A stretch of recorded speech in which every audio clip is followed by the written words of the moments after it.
pledge allegiance to the flag of the United States of America and to the republic for which it stands, one nation, under God, indivisible, with liberty and justice for all.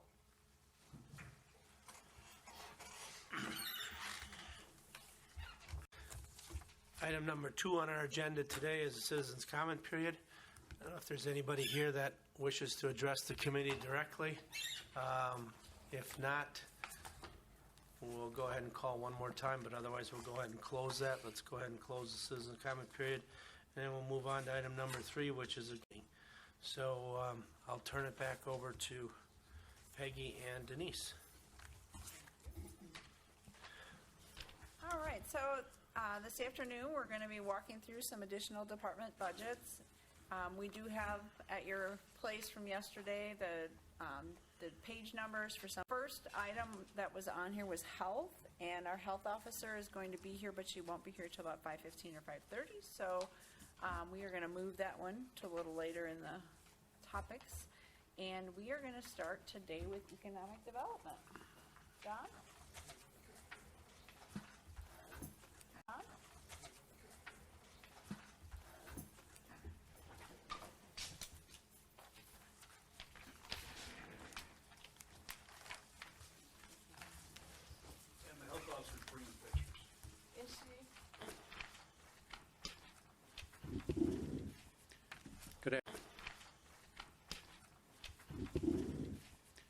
Good afternoon, ladies and gentlemen. Afternoon, thank you. My name is John Regetz, and I'm the new director for the Economic Development Department in the city. And my department is tasked with retaining and expanding Franklin's existing businesses, and attracting new investment to accommodate new businesses as well as those businesses themselves. The department supports the efforts of the mayor, the city council, and other city departments in their business development roles. On the second page, business development roles.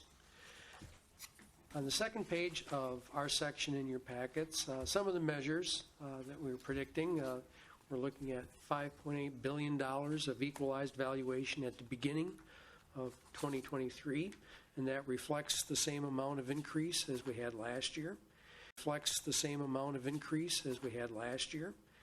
And while we show a few less non-residential construction permits, the continued construction of those already permitted projects such as HSA, Saputo, Rise and Vanguard build-outs, and Ryan Meadows housing, all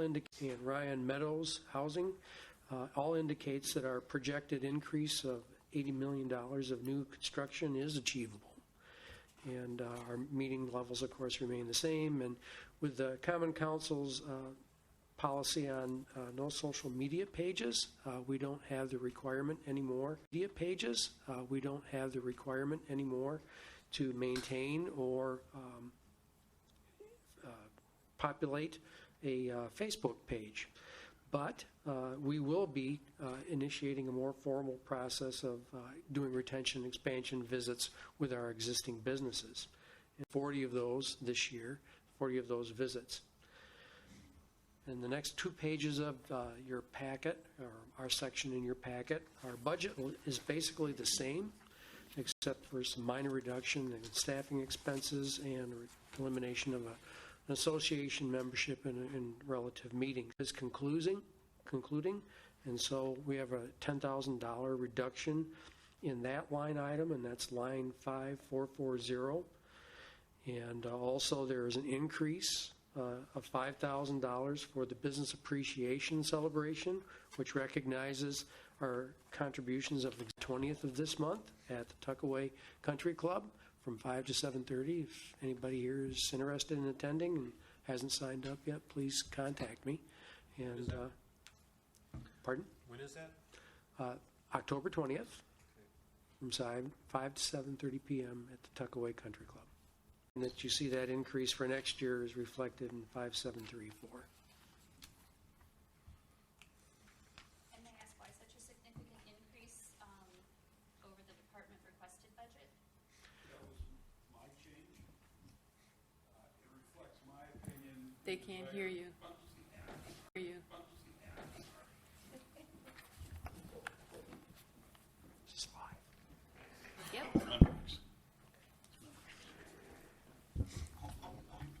Committee in the record, Mayor Steve Olson.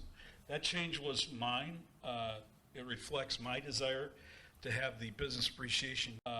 It reflects my desire to have the business appreciation dinner event actually be a thank you for the businesses and the interest in the business community by developers, not a sponsored and chargeable event. I wanted it truly to be a thank you, and you don't thank people by asking them to pay for their dinner or their refreshments, other than cocktails, because I know Joe's coming. So, in the past,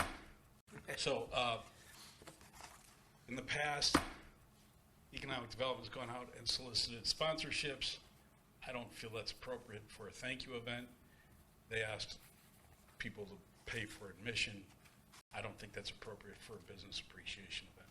That's why the shift in the dollars for business appreciation event. That's why the shift in the dollars from marketing to the event. All right, any other questions committee members may have? Hearing none. Thank you very much. Hearing none. Thank you very much.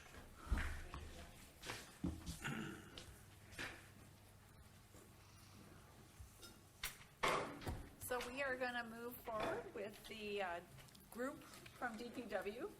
Glenn, I'll let you decide how you want to group from DPW. Glenn, I'll let you decide how you want to, what order you'd like to go in.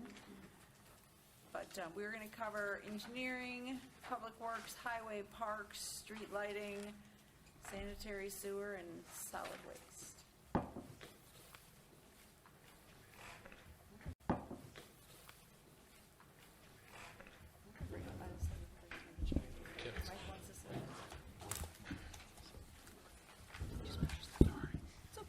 So I'm going to reintroduce myself. I think I've met everybody, but just for the record, my name is Glenn Morrow. I wear 3 hats here. I'm the city engineer, public works director. Met Tyler yet? He's been here just over a year now, right? Yep.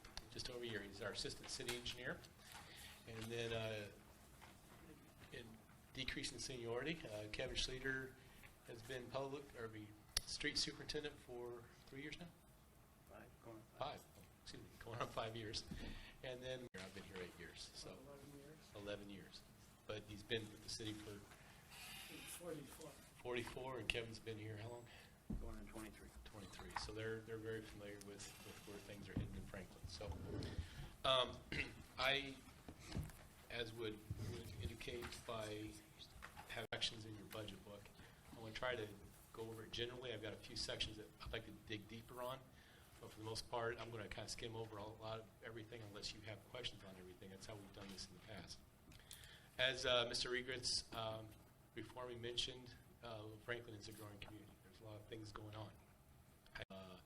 Engineering department, where we handle folks coming in with new developments, whether it's a single industry or a whole subdivision, or accommodating DOT projects, county and state DOT projects around.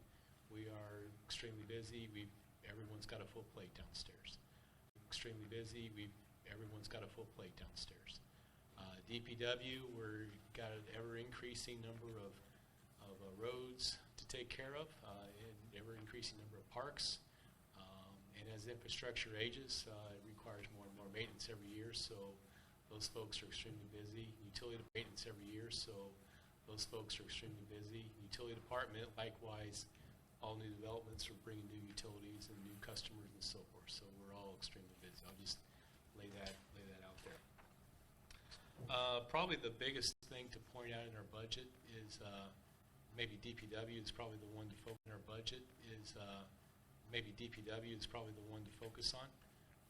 For the most part, the increase it wasn't much, a $60,000 increase, but it was primarily the personnel budget, wages and salaries and so forth. Most everything else in the budget, you'll notice there was an increase. There was an increase in fuel cost, and then for the most part, if I could summarize, everything else is to kind of accommodate for the increase in fuel costs. So numbers were shifting around based on what we've had in the past. And what we asked for. You'll notice that we asked for a lot more things than what were budgeted. We think that there are needs, but we appreciate the fact that there are. It's been many, many years since we've added DPW staff. We actually made a request for additional staff. We did not get that, and that's understandable. And it's just we got to figure out how to take some things off our plate, and we'll finish up our discussion with that scenario. So let's things that when you read the budget, we might want to change around a little bit. I guess I'll give you a chance to ask questions if there's anything specific that jumped out at you as you read through our budgets. Yes, sir, Mr. Holford. Questions, just for my illumination.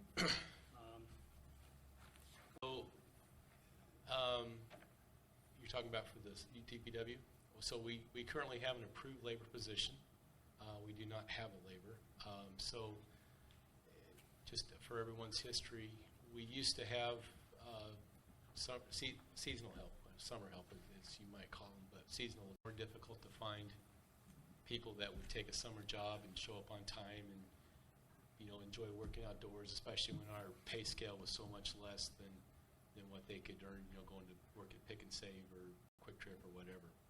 So last year in our budget, we basically traded in all of our seasonal laborers and find someone for instead of trying to find several folks for $12 an hour to work in the summertime. The idea is we would find one labor position for like $20 an hour. And so the question is, why don't we have labor right now?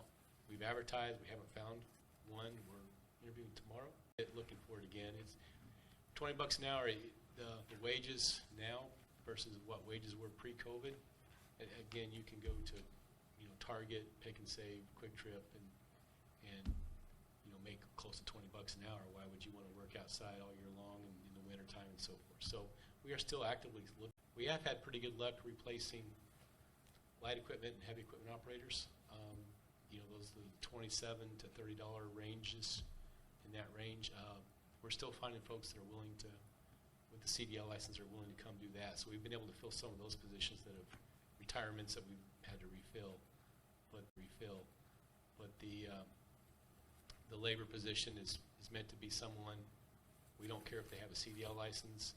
We'd like them to just come in and work all year long. So maybe in the wintertime they might plow parking lots, but they couldn't go out and plow roads.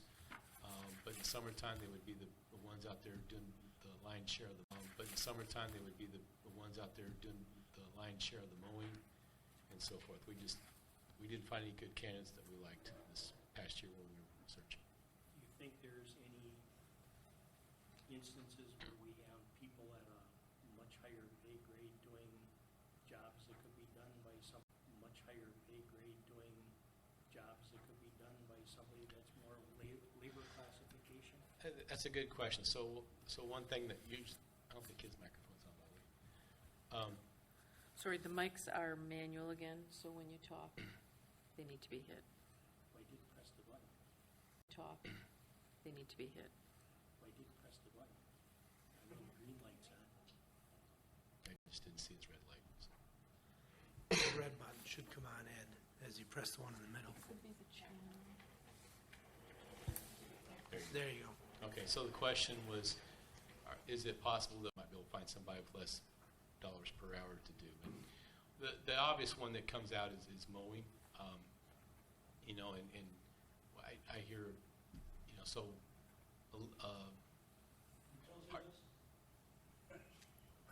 several folks, including the mayor, and someone's making $27 an hour with benefits that could be about $40 an hour or so to do that. So we did look a year or so ago, having KEI came in and we had conversations of what would this look like if we were to actually farm this out to some things. Come to find out, they're spending mid to high 20s on their labor to do the same thing. So what we would be doing is we'd basically be paying a contractor as much or more than what it's actually costing us to do. It would free us up to do some more things in the roads, which I think is important, but it would overall cost us more. So, possibly there's been some other communities like Muskego. I talked to them about a week ago, maybe 2 weeks ago, and they've had some luck with some retired DPW persons that they just want to work a few hours each week, but they were they had the knowledge of their facilities and were able to supervise the seasonal help. They've had some good luck doing that. We had a conversation about all the seasonal help. They've had some good luck doing that. We had a conversation about all the folks that have retired recently at DPW. For a variety of reasons, either they moved away or just maybe wouldn't be the right fit to be that role. I'm not sure we could find that. We have talked about possibly, we have talked about possibly, we've had all kinds of conversation. How do you try to attract someone for that labor position? But that was the idea behind the labor position. We want someone, a lesser dollar amount that's doing the majority of the mowing and some of those other activities that right now we have operators doing. And then it's kind of a, Right now we have operators doing. and then it's kind of a hot spot with me at the moment after the chip and seal. But can you speak a little bit about the pretty drastic reduction in street miles crack sealed from 16 to currently? I mean, where we went from Yeah. And 30 miles to 12, And which page are you on? 156.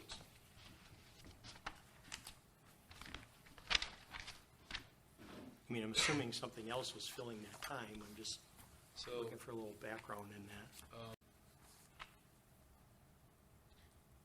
Under activity measures, yeah, so you crack seals. So back in 2016, we crack sealed 30 miles. In 21, we did 12 miles. In 22, we're projecting 20, but I don't know if that's probably going to happen. So we're still projecting it. this year we should. Yes, we'll pass it out again here tonight, but we've actually talked about, how much are we really getting done? So I think crack seal is one that I always use as an example. We're really only doing about a third of the crack sealing that we'd like to be doing. It's one of those a good maintenance activity that we do, and we're just too busy doing other sealing. So, why did we go from 30 down to 10 and 12? It's quite honestly just a time issue. Prioritizing. Prioritizing. Okay. So, and it's tougher to prioritize, and I'll address that in a minute too. So. Prioritize and supply issues. And supply issues is another thing, but yeah, it's been going down for the past few years for that, but primarily a manpower issue, and materials are going up too. So. The concern is down the road, it raises our costs because we have to do more maintenance because the little stuff doesn't get accomplished. Exactly, no. So for those who don't know, crack sealing basically keeps the Get accomplished. Exactly, no. So for those who don't know, crack sealing basically keeps the water from coming up, or actually keeps the water from getting down under the sub-basement. So when the sub-base gets saturated with water, that's what causes it to really break up in the wintertime. So it's just one of those things we get to when we can, if we can get to it. Thank you. It's just one of those things we get to when we can, if we can get to it. Thank you. Sure. Yeah, that's important. Mr. Chairman, excuse me for interrupting. We use technical terms here or concepts that the committee may not be aware of what they really mean. Chip seal, crack sealing. It will be helpful. Chip seal, crack sealing. It will be helpful for the committee if you let them know a brief description of what that meant. That goes for you too, Jim. Crack sealing is put tar and crack.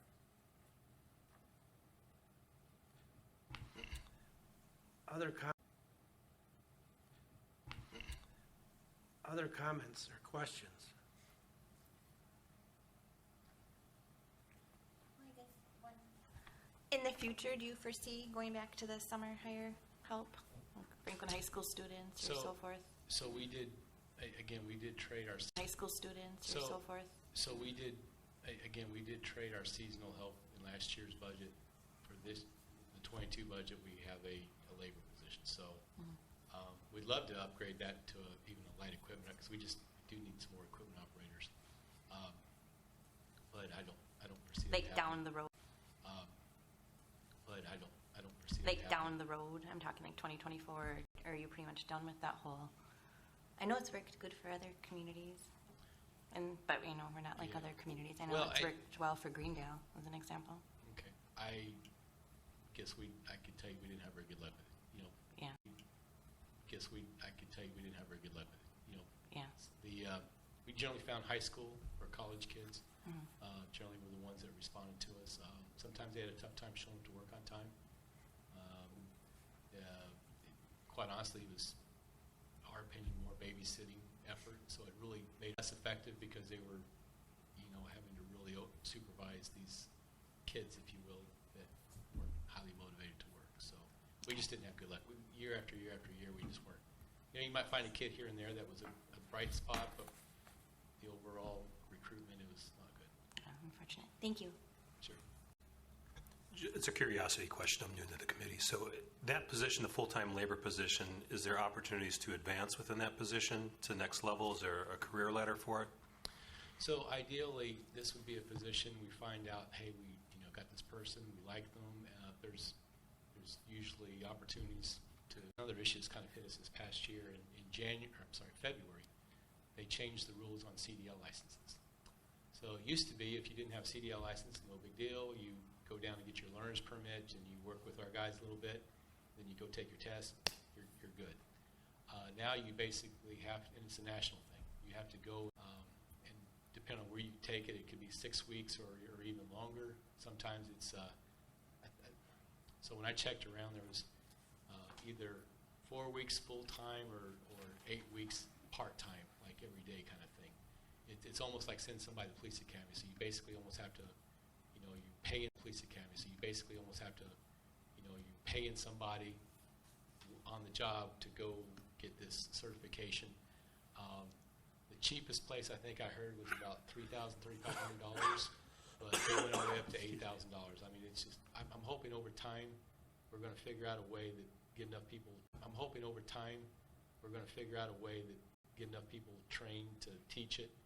We've talked with other communities, City of Milwaukee even, about maybe sharing some resources so that when we do hire somebody without a CDL license, say labor position, we can send them, say, up to Milwaukee.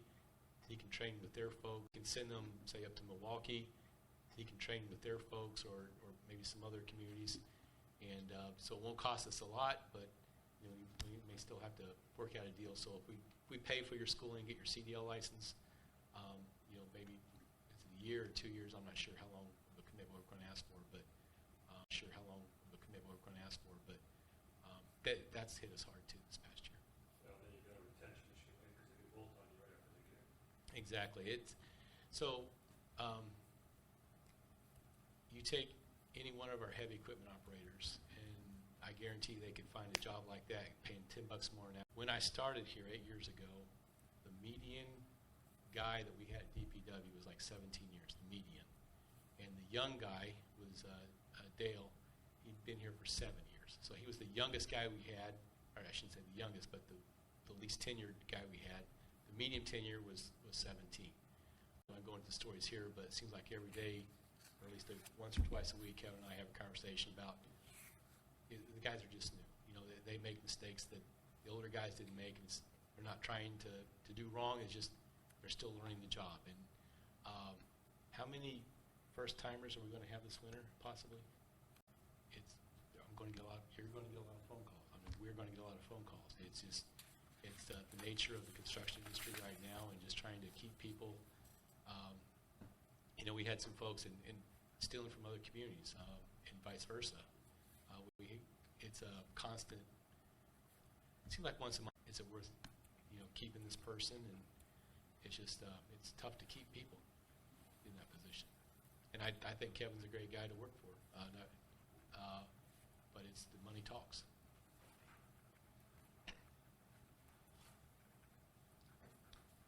Other questions? Other questions for the group in front of us? There are a few things I'd like to maybe move around on your budget. If you turn to page 262.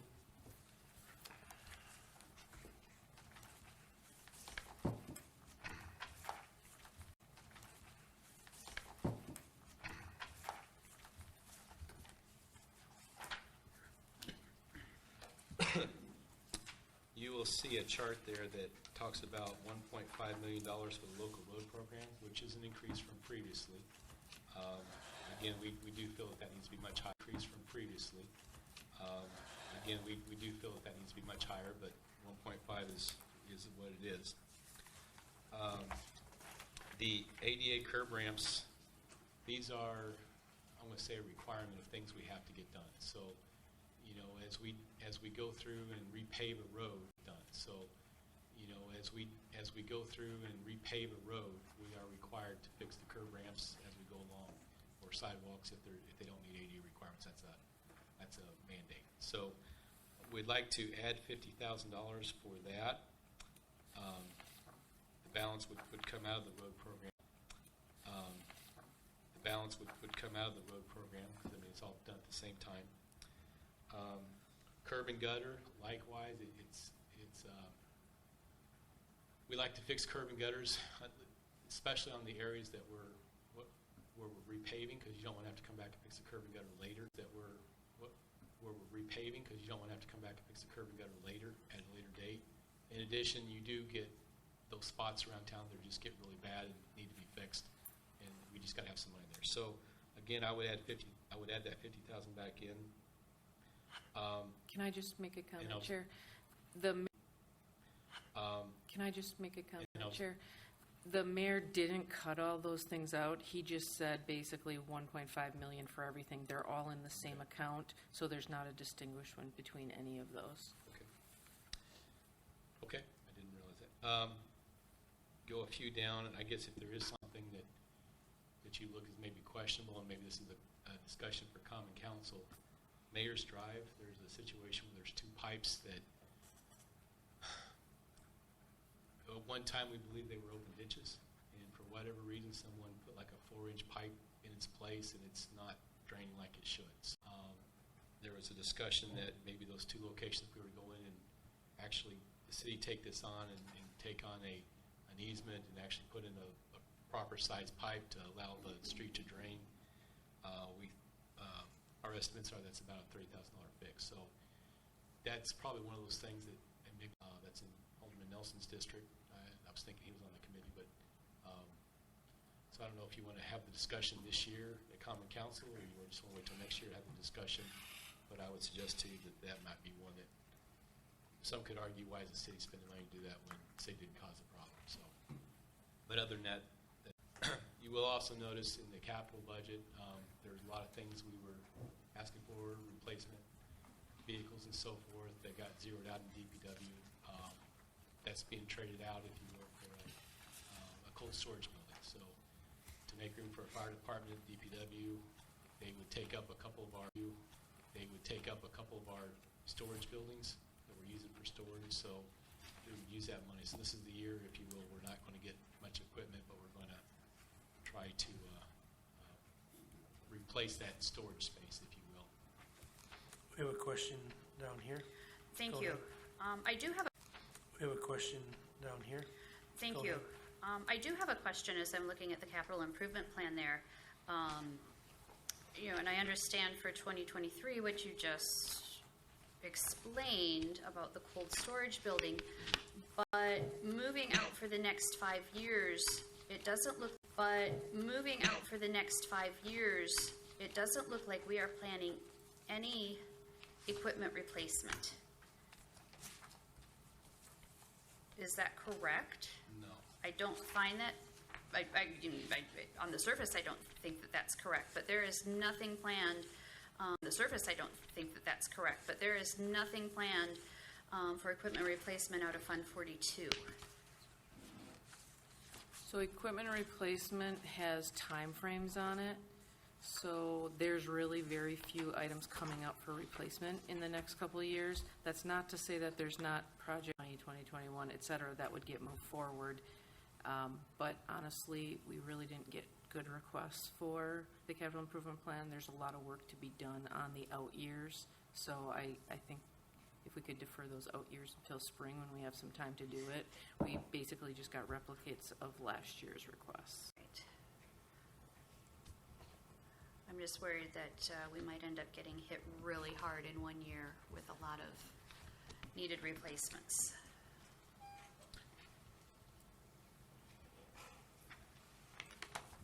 Well, a good portion of that should be coming out of equipment revolving, correct? Well, that replacement has been grossly underfunded for many, many years. It doesn't have very much money in it, just a couple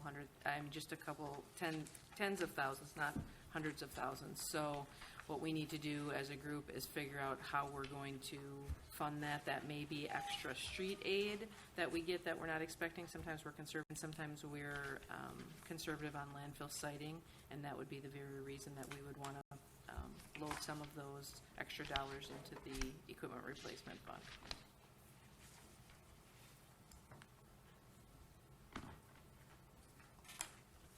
Mr. Chairman, do the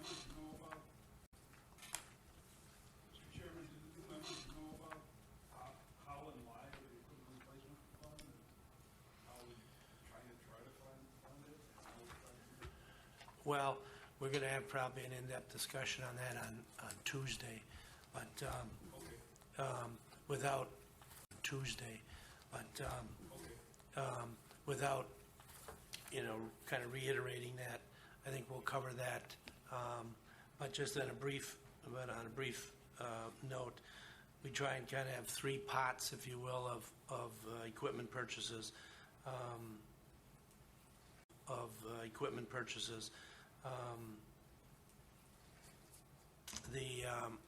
The capital improvement is typically for new items that the city doesn't currently own, new buildings, new improvements, new equipment. Then there's the equipment revolving fund, which kind of handles the normal and ordinary replacement of existing equipment. And a perfect example would be a snowplow truck. You buy it, use it for so many years, maintain it. At the end of its useful life, you turn around and replace it. It's really not an addition to the fleet equipment. And then there's another category, I believe, which is a small ticket kind of items. Capital outlay that kind of flows through on an annual basis. And for the committee members that are new, we'll talk about each of those a little bit more in depth on Tuesday's planning process. But one of their assets that qualify for that category, it's dollar size, length of service, and they put a estimate on the replacement cost and the life of service of that. So a plow truck might be 20 years. If it gets in an accident at 18, that might be when it was replaced, whatever the case may be. So it's always a kind of a moving target, or a target that's adjusted year to year. But anyway, that has a separate fund and fund balance that's needs resources to basically handle the replacement of those items. And as I said, a little bit more about that on Tuesday. The final thing I'd like to chat about, I just passed out a memo that I prepared in July of 2020.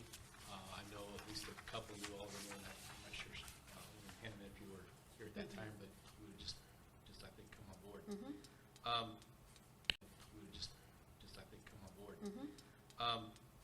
What I did was I took 2017, 2018, and 2019 hours of DPW. They kept pretty good. They keep pretty good record of what they do every day, and we tried to look at how many hours they spent on all those various tasks. Snow and ice removal, road maintenance. How many hours they spent on all those various tasks. Snow and ice removal, road maintenance, and so forth.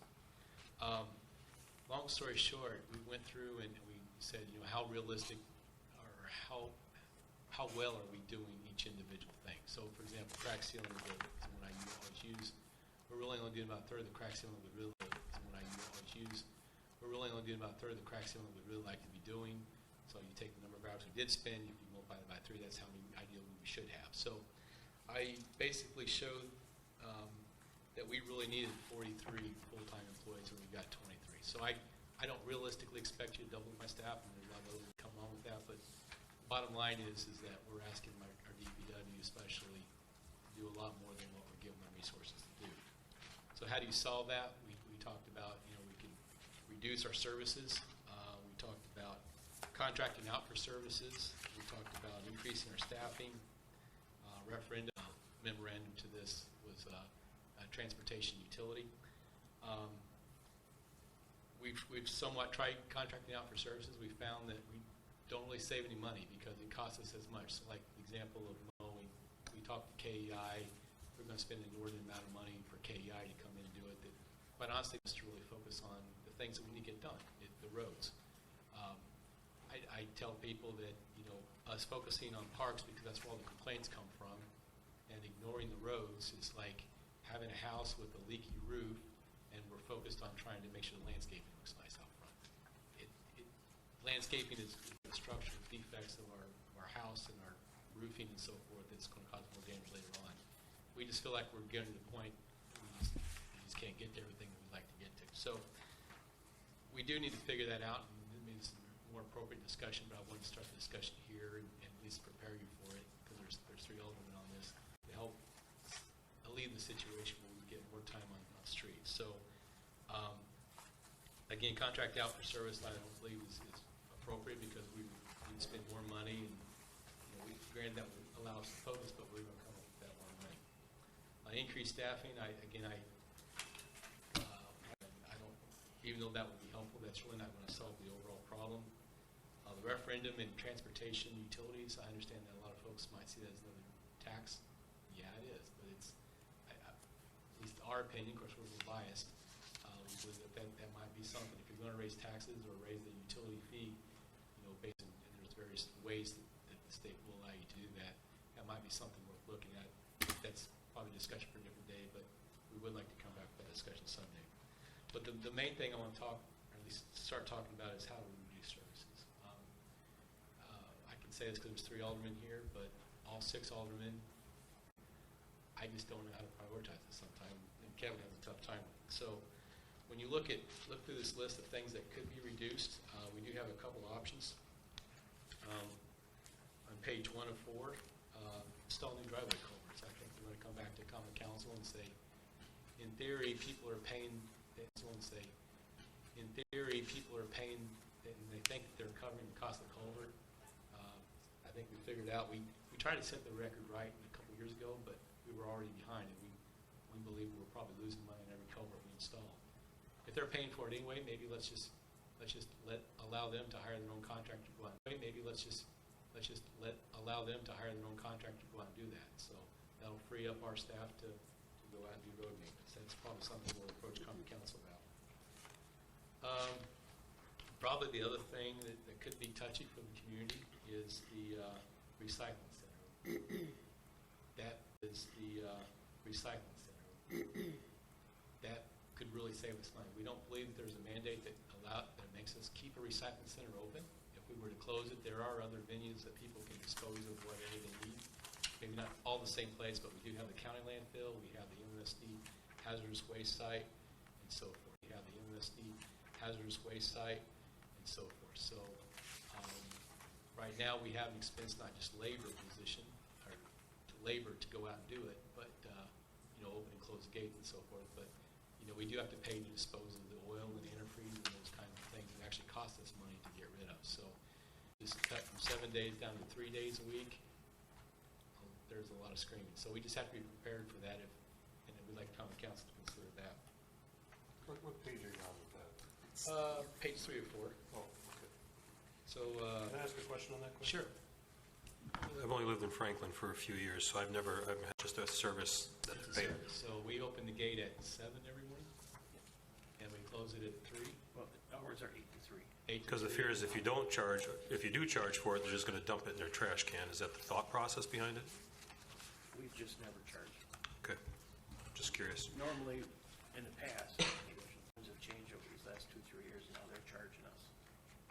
So when I lived in Oak Creek, they charged us for all appliances and stuff that we got rid of. We get charged for appliances here as well? We don't accept any appliances. We direct people to a facility that takes them for free. Okay. I think that we can have Alderman Highland. Now I need to remember what my, and I don't want to did you have more points to make on this particular area, Glenn? So I guess I just want to summarize the fact that we're going to have some conversation in this area that we do help out of the department.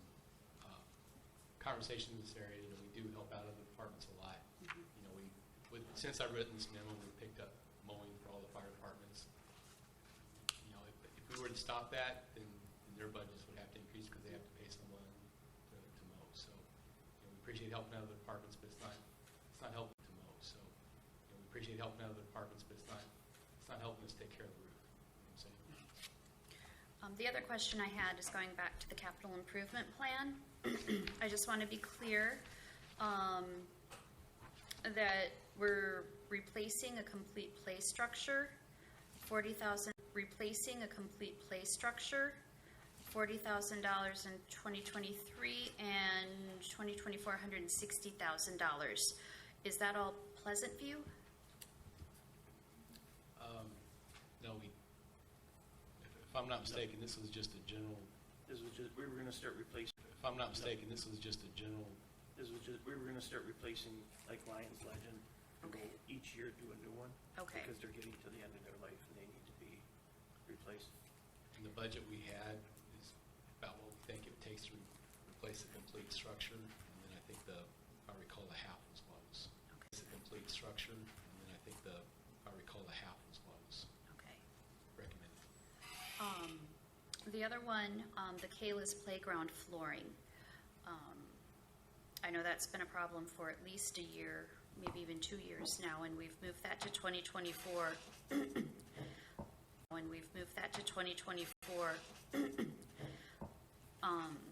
Are we still comfortable? Are we comfortable with being able to make that happen and keep that patched? Let me say we're not excited about it. I am looking at some other options, and I'm not so sure that Ms. Runty is very excited about the option.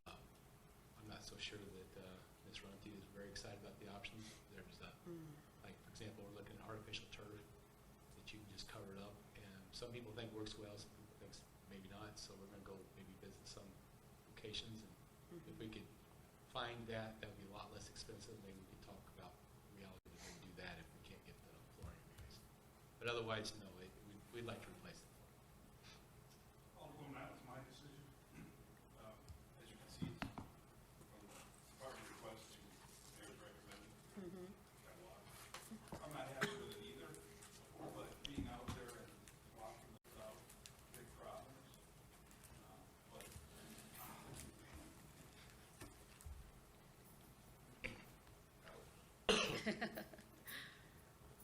that was my recommendation. I think it'll last for another year. I'm not happy with it, but when we do that flooring replacement, and given the amount of requests for capital projects and the amount of money available, something had to go that had a big number to it, and that was it.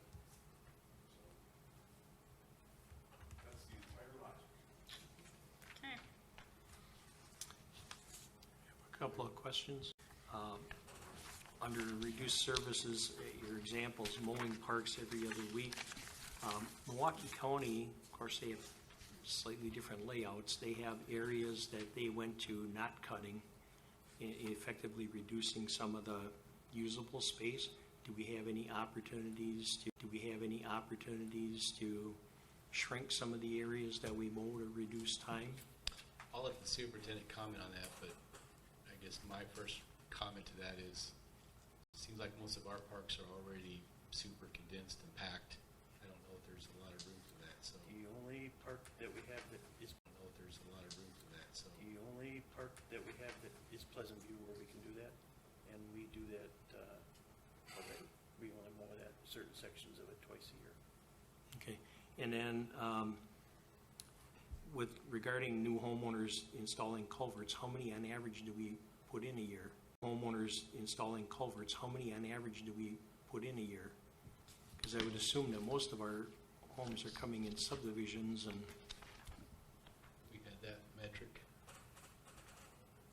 So anywhere from 125, we're expecting more than 150. This is on page 150. We're expecting more than 150. This is on page 150. and if they did that, they would still be subject to inspection. Yeah, so it might be a little bit more expensive for the homeowner because we would charge a permit just like somebody would a curb cut.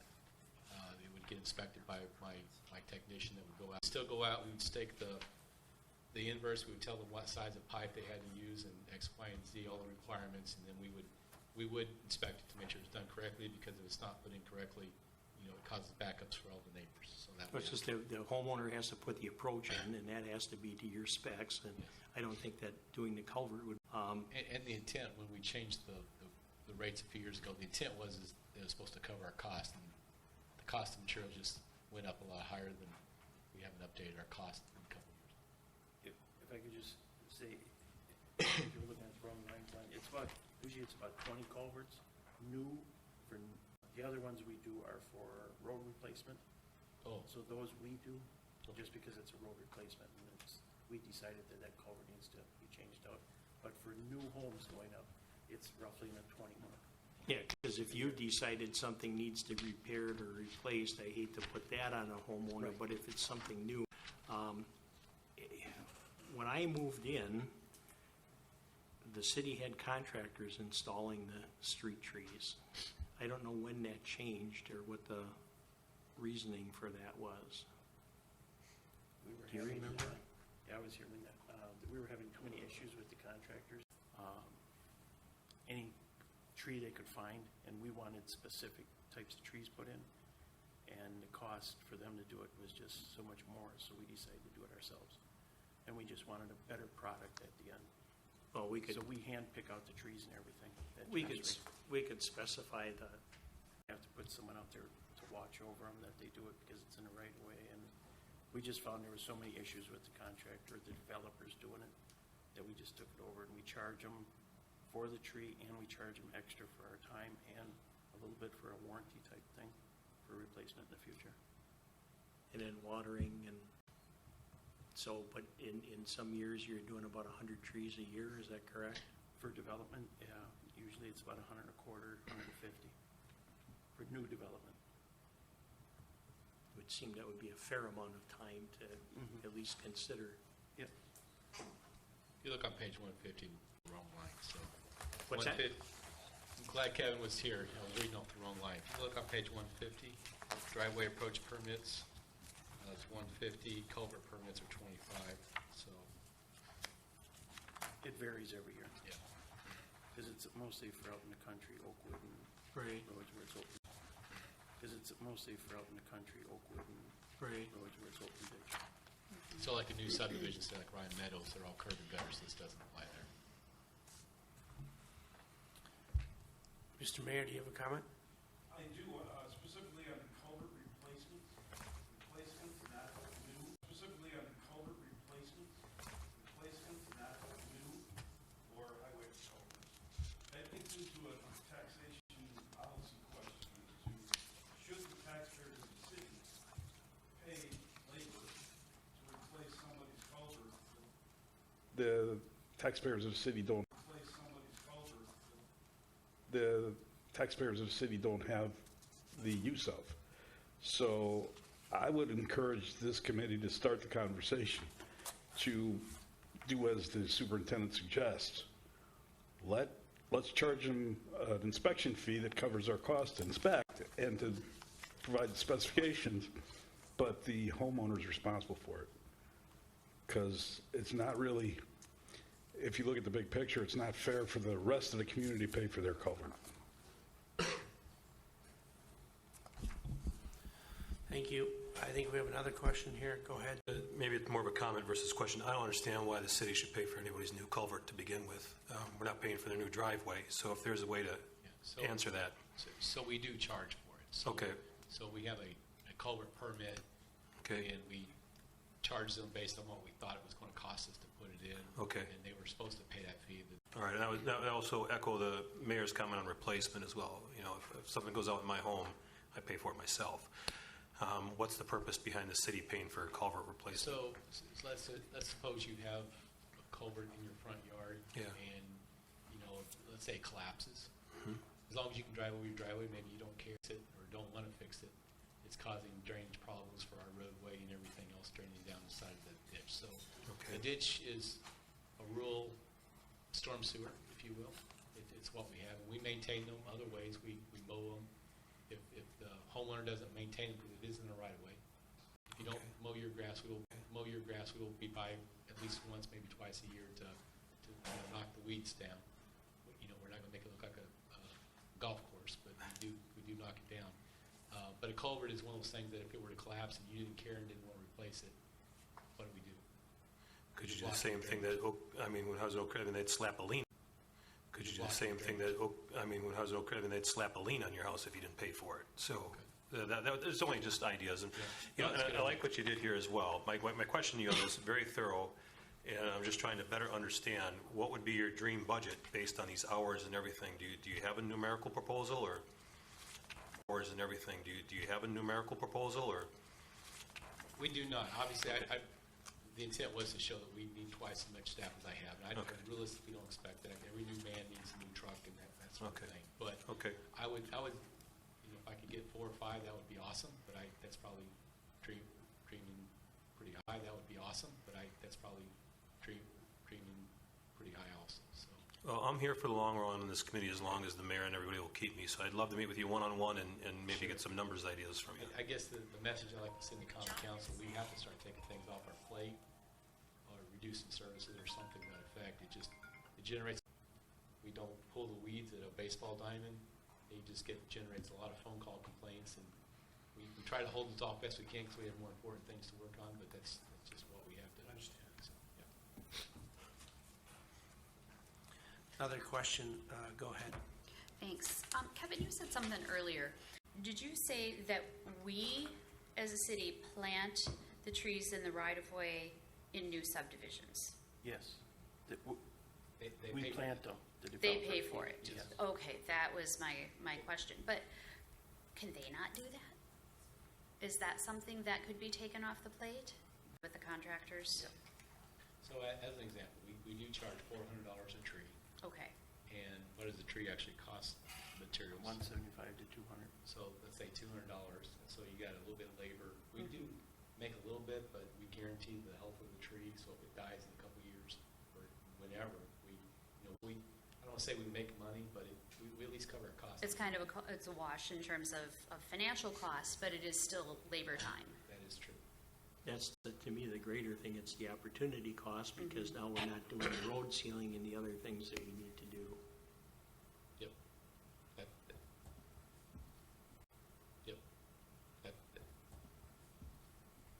It's a good item for the consideration.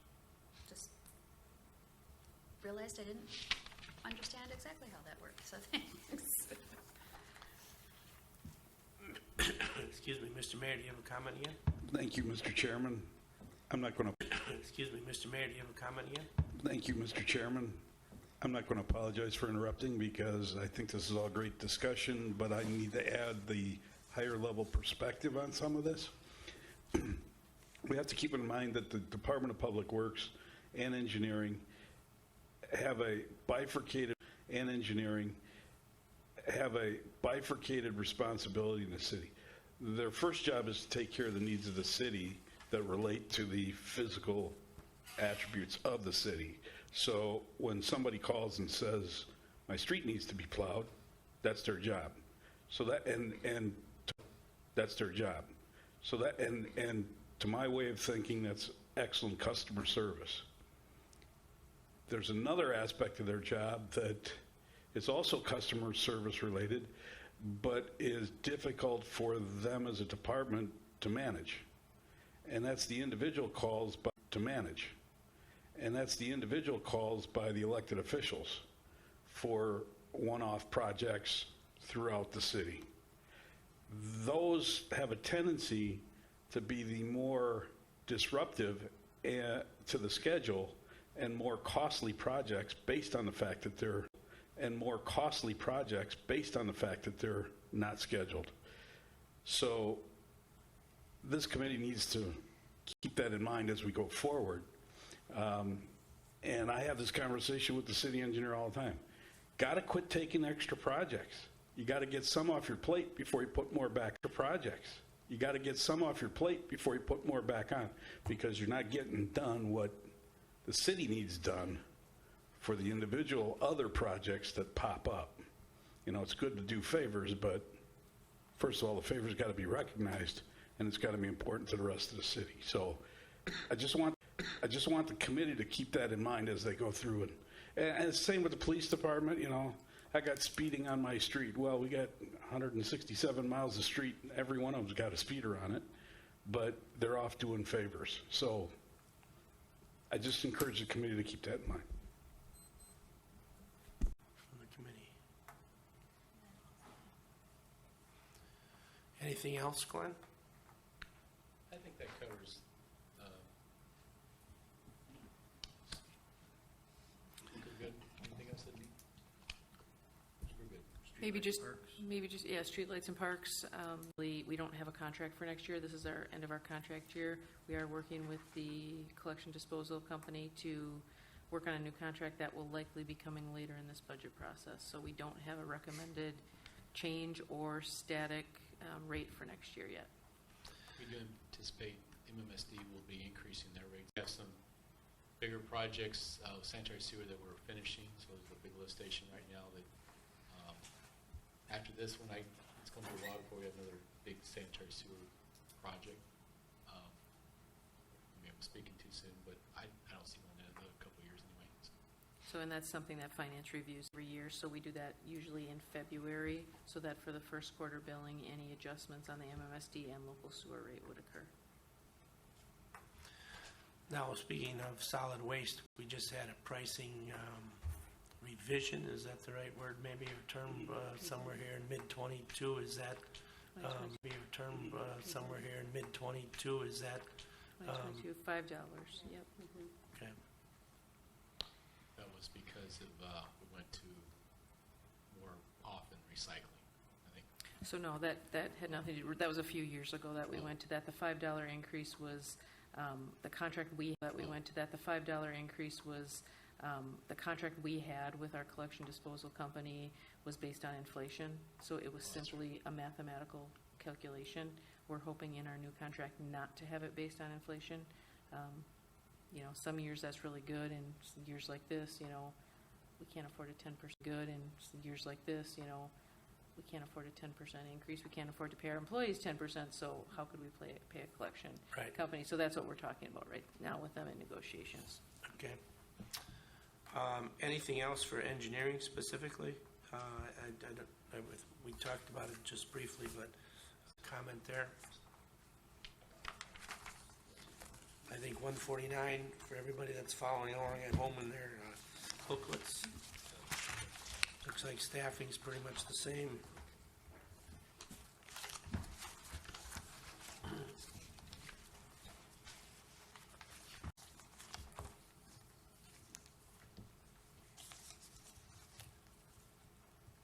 Thank you for your time. All right. Thank you.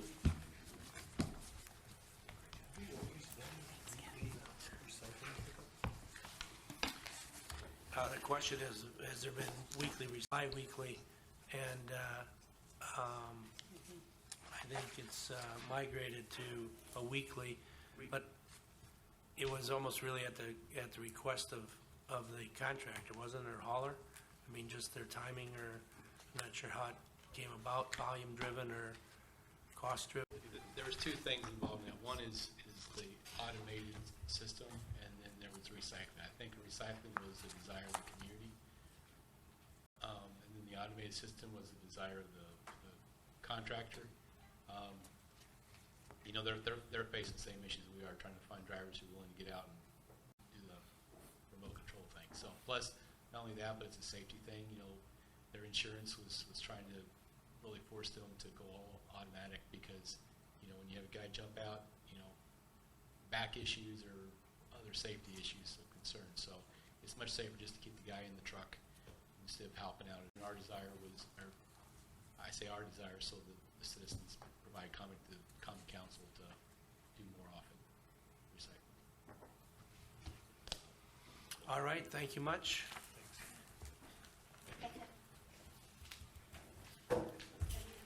So I was going to say a couple things, 15 minutes, but we do have IT here, so if the committee wouldn't mind, maybe we can take that, and then if the committee wanted to take a break after that, we could do that.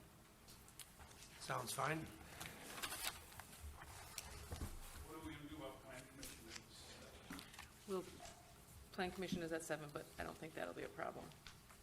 I'm the director of IT, and I will try to not use a whole bunch of acronyms in terms of no one turns around and understands for it. I'd like to first talk about some of the capital items on it. Since the pandemic, we've had chip shortages, we've had nothing but supply chain problems, in the entire area, and we have watched constantly escalating prices on equipment. Now, that's true across the board, amongst other departments, but I have seen a computer that we used to turn around and buy for $547 suddenly now buy for $547, suddenly now going for $1,200. I present to you two quotes right here in my hand.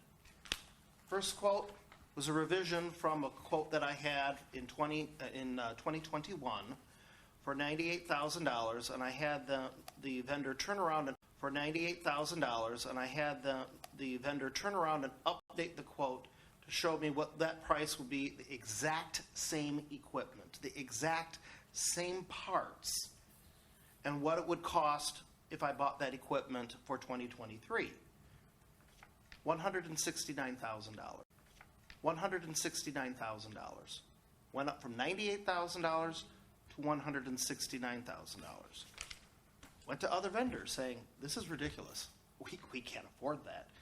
There's no way that we could see that much of a jump in the price, and I want you to work with Hewlett-Packard Enterprise and get some of the air out of it. Here's a quote that was just approved Tuesday night by the Common Council, $59,000. There is a $110,000 difference between these two quotes. Same equipment. Same exact equipment list. I took this list. That's the world we've been kind of like living in now for the last 2 years on it. What's a legitimate price increase? What is not a legitimate price increase on it? And are we better off waiting and deferring some of the decisions on some of our purchases in the hopes, and mind you, a better price, paying it tomorrow than turning around and purchasing today? As I walked in the door today, 4 o'clock this afternoon, AMD, one of the largest providers of microprocessor chips for computers, just did a fourth quarter revision quote of lowering their revenue expectations by $1 billion. Needless to say, the entire thing about computer chips being out of supply and out of stock is now over. So we are now seeing markets finally, since the pandemic, beginning to come back and return a little bit to normal than what we've been seeing in the past. Normal than what we've been seeing in the past. So one of our main decisions was buying 4 VMware servers, 4 HP servers for this year. We originally wanted it in 2021, and then eventually buy it in 2022, but the prices were too high in 2022, but the prices were too high at that time. Waited them out, kept on requoting with different vendors. Finally, we now turn around and got it at a decent price for it. So in our capital budget, item number 2, first is our unexpected hardware expense that we carry every year for unexpected hardware expense that we carry every year for unexpected projects that come along. We have $63,344 in hardware replacements for the servers. That is not needed as of this Tuesday. We got it at a decent price off of it. So I do not need a decent price off of it. So I do not need the additional money for that particular quote. I do not know if that was reflected or not for the simple fact that it was just approved on Tuesday. It would be on page 231, and it would be the CHVMware one, and it would be the CHVMware and CVMware, or the second and third one for IT and referring to $31,600. Okay, so we're looking at about a $63,000 reduction there. Correct. Correct. The next line is VMware server warranty expense on servers that are not being purchased this year. We have some standalone servers and also for our 3-par SAN. Our 3-par and also for our 3-par SAN. Our 3-par SAN, storage area networks, a big box of network attached disks for it. We bought that originally in 2016. The vendor has given an end-of-life notice on it that they will no longer support that product in 2026. as of August of 2024, that is your deadline on the last time we can turn around and expand it out anymore. After August of 2024, you will not be able to buy equipment or hardware for those 3 par sands. Now, we know this in our 5-year plan, so we've accounted for it, but replace the sands. So we now do have an end-of-life notice on it. We also are expanding out our LTO tape drives. We do backups to tape. So we back up disk to disk and then disk to tape on it, which was very much appreciated by the FBI because that is fully air-gapped. It's off-network. And if you get ransomware and it corrupts everything on your entire network, I got a tape sitting right here. It'll take me a while to restore it, but I have a tape here that can turn around and restore all the equipment actually on the network for the servers on it. So we do take regular tape backups on it. It's old technology, but it works, growth and the speed. And then my total amount that I'm estimating for next year was originally $142,000, now minus the $63,000. Total would be $72,997 for that. Jim, I know you're going to talk about some other things, and it's probably going to include the extended warranty on the PCs, but we did know this was kind of coming. The problem and the reason we didn't take it out of this budget is because we were supposed to replace computers. We do that on a regular basis. Right now, Jim just explained to you how expensive computers are, so we didn't take that out. So we didn't take that out knowing that could potentially be some extra funds that we could maybe save in 2023 in case if the prices come back down. But right now, we do have things under extended warranty. But when you talked, police didn't mention it, but some of their PC replacements got cut for that very reason. So keep in mind that's just maybe another use for those funds. One thing we did look at too is we did a 3-year replacement of all computers. And that was started 5 years ago. So the normal replacement cost of a desktop computer is 5 years for it. And we know some of them are coming due. And one thing that we like to do is defer a little bit. If we can turn around and just extend the warranty on the first year's round of replacements by 1 year to let the prices again come down and stabilize. Right now, a desktop computer is actually more expensive than a laptop. I know that doesn't make any sense, but that's kind of what COVID did. It used to be desktops were cheap, but that's kind of what COVID did. It used to be desktops were cheaper and laptops more expensive. Now it completely flipped that around. Now I'm waiting for the price of the desktop computer, hopefully I don't have to wait that long, to actually come down in price on it. So we were able to, in our budgeting process and looking at alternatives out there, asked Hewlett-Packard, can we take those devices that are coming off of warranty and extend them out 1 more year? Can we take that entire replacement cycle and push it back 1 year? And they said yes. And we estimate about $2,000 just to extend the warranty out on all the machines that are going to end their warranty next year. Now, there are going to be cases where we probably are going to want to replace some computers because they're more important than others, but at least we don't have to do 1/3 of the entire refresh cycle this year at this juncture. So that's what was being referred to in there. So there is a $2,000 charge that we will be taking out for next year for those warranty replacements. We did also turn around, we had in our 5-year plan of this year, 2023, at putting in a fiber optic WAN network throughout the entire city, which is a completely different capital fund where that's coming in. We're hoping to have at least phase 1 and phase 2 of that project done in 2023.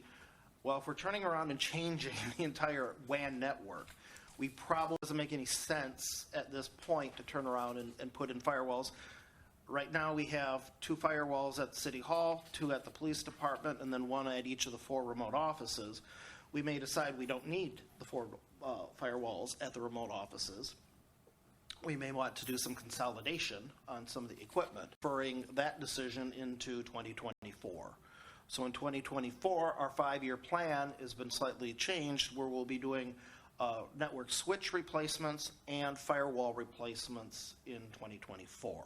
So that has also been pushed off at least one year for it. So year for capital requests in 2024, because we have done some of the deferment of it. But from a technical perspective, I think it makes a lot of sense. You don't want to turn around and buy something now and then have the entire architecture suddenly change on you, and then you have to modify it later. For the operational budget, we are carrying forward on a plan that was put in 2020 of removing all of the HBS contractors. I'm pleased to say, as of 2022, we no longer have any HBS contractors working for us. That the rate, they were very large cost increase. So we decided to stop using HBS for their contractor, and then we went with Robert Half Technology. So we hired one person out of our 2 that we wanted as direct hires, Robert Booz, who's working right now over at the police department, and he employee and has been throughout 2022. And then we're planning on doing a contract to hire in 2022 for the last position, Mary Steinhardt. And she's a Robert Half Technology employee, so she's a contractor today, and we're looking at potentially whether it would be with her or another contractor, but we're looking at turning around and making that a permanent position in 2023 at this point. The exact timing of that isn't quite known at this point, but we do realize that it is going to be a considerable cost savings. Prior to us going with Robert Half Technology and then eventually hiring as contract to hires, them becoming permanent employees, we were spending $250,000 a year on HBS contractors. Needless to say, we're going to be spending a lot less than $250,000 with 2 employees plus benefits at this point. So our long-term spending has gone way down on employment. They're doing some slight adjustments, let's say, because the money for the police department has to be kept in the police department funds, and then they're making other adjustments for it. Peggy can speak to that if necessary, to turn around and have the money then become available to the IT department for the payment of the actual salaries. GIS,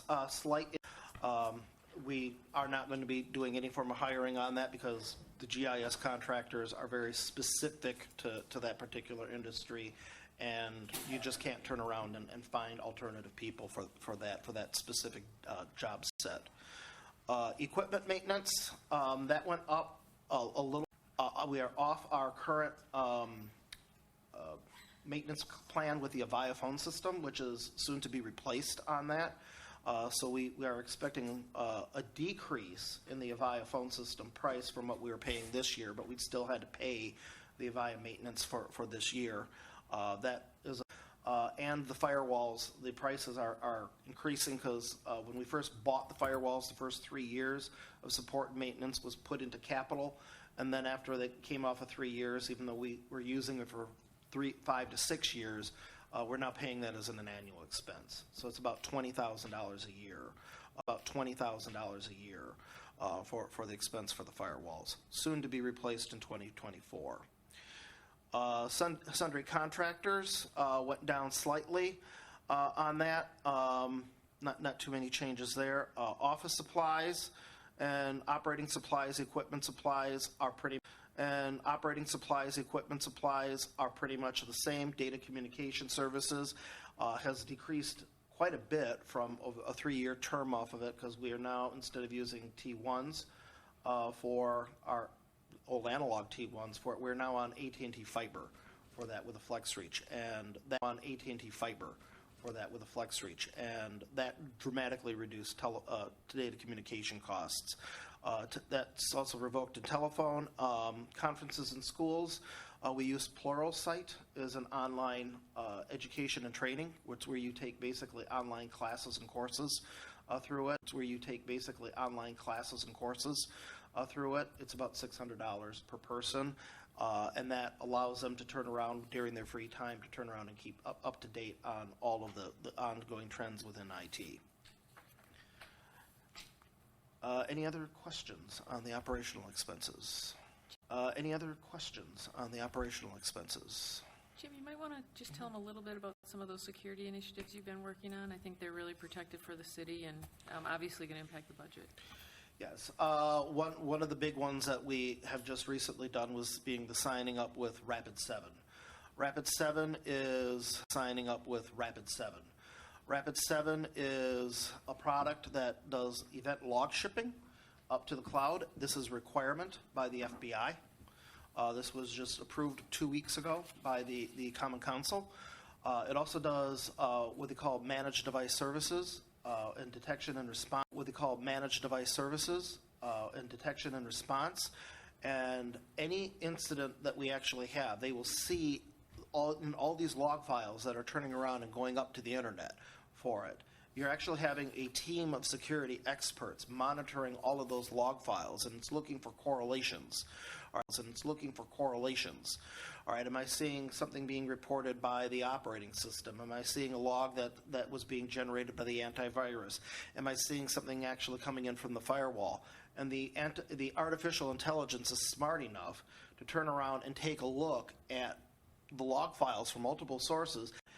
And if the security team from Rapid7 sees something that's going on, they will immediately issue a ticket, an incident on it, and then take remedial action for that particular security event with a guarantee that, if necessary, they will remove the computer from the network within 10 minutes of actually installed on every single one of the computers. That will allow them to turn around and not only manage that particular computer, but also, if necessary, turn around and remove it from the network to help protect us. That'll give us a lot of knowledge of what's going on with our network and where are our particular security events for it.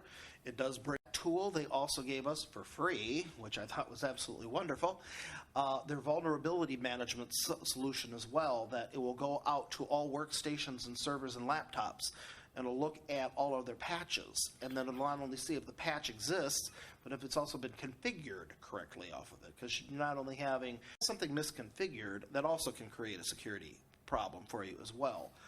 And that vulnerability management now will turn around and generate a risk evaluation, and based upon how vulnerable it is and do they actually see that vulnerability out there in the field, it'll then give us a red flag, and it'll tell us, all right, here are all, it'll then give us a red flag, and it'll tell us, all right, here are all the computers that we find that you have a problem with, and these are our recommendations and the priority of it that you should turn around and make these remediations.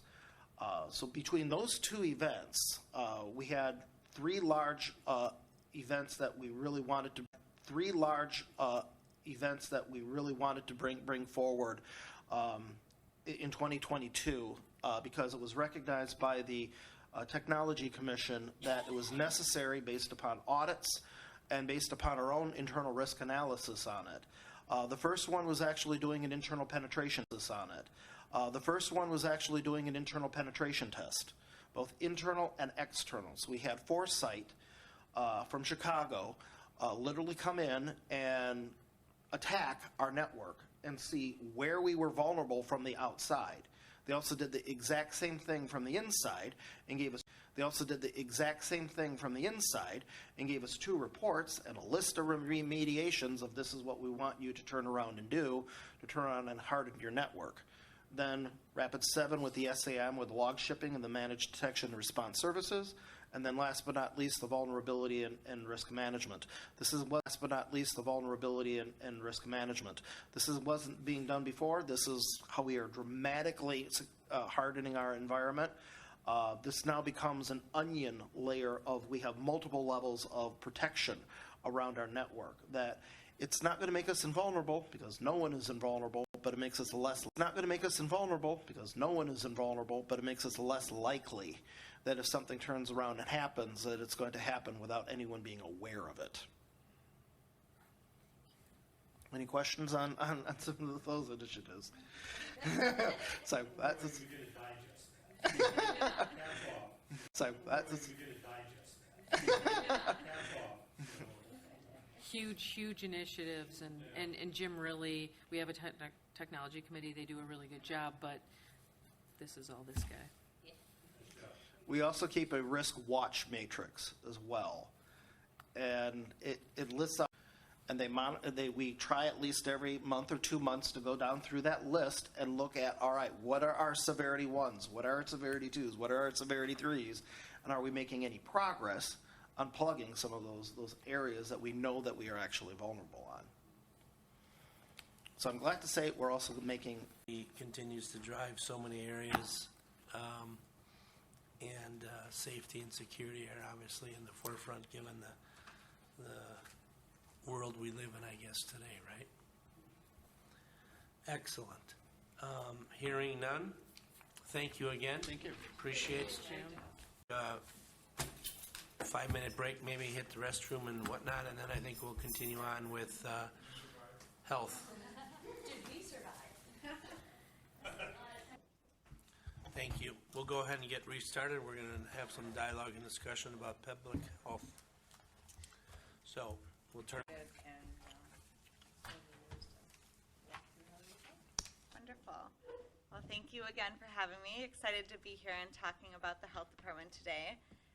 Just a little bit of an update of where we are is that I'm excited to share that all of our positions in the health department are currently filled by staff.